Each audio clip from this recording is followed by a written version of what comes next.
Alors clairement, en dégustant, on a senti qu'il y avait un peu de CO2. Donc le vin, il est un peu sursaturé en CO2. Vous n'aimez pas cela? Qu'à cela ne tienne. Que faites-vous? Vous récupérez le bouchon, vous le réenfoncez dans la bouteille sans vous déboîter l'épaule, exactement dans le bon sens, hein. Et puis vous secouez et regardez le CO2. Regardez le CO2. Ça, c'est toute la sursaturation de CO2.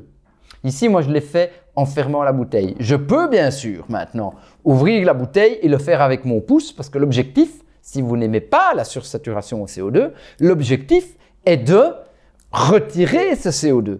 Alors, le faire devant vos invités, ça va pas être topissime, hein. Ça, c'est certain qui vont vous prendre un peu pour un barbare. Ils vont dire, mais t'es sûr que tu suis des vidéos d'un professionnel du vin parce que ça m'a l'air bizarre. Mais vous devez discrètement récupérer la bouteille en cuisine. Vous avez entendu le ps. Ça m'est déjà arrivé, pour être tout à fait franc, dans un restaurant où le sommelier ne me croyait pas qu'il y avait du CO2. Je lui ai pris sa bouteille des mains, je l'ai secouée devant lui et je lui ai dit, vous ne croyez pas qu'il y a du CO2 ici? Regardez ça. Regardez ça.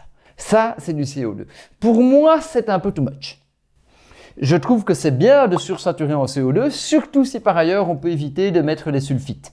Ici, pour le coup, je ne suis pas certain que le vigneron ne mette pas de sulfite. Il n'est pas en tout cas réputé pour être un vigneron qui ne met pas de sulfite. Alors c'est certain qu'une fois qu'on a un vin, qu'on a ce type de vin, eh bien, il faut le laisser un peu reposer. Vous pouvez aussi un peu le carafer, mais donc comme vous prenez un verre d'eau gazeuse, si vous laissez le verre d'eau gazeuse pendant 20 minutes ou une demi-heure, eh bien, une grande partie du gaz carbonique va s'en aller et vous allez en fait conserver du gaz carbonique dessous, ça c'est pas tout à fait grave, mais vous allez surtout passer juste en dessous du seuil de perception, donc vous n'allez plus sentir le gaz carbonique. Alors bien sûr, il faut faire attention toujours à la température de service, hein, mais vous voyez, continuez à avoir le fameux CO2 dissous dans cette bouteille.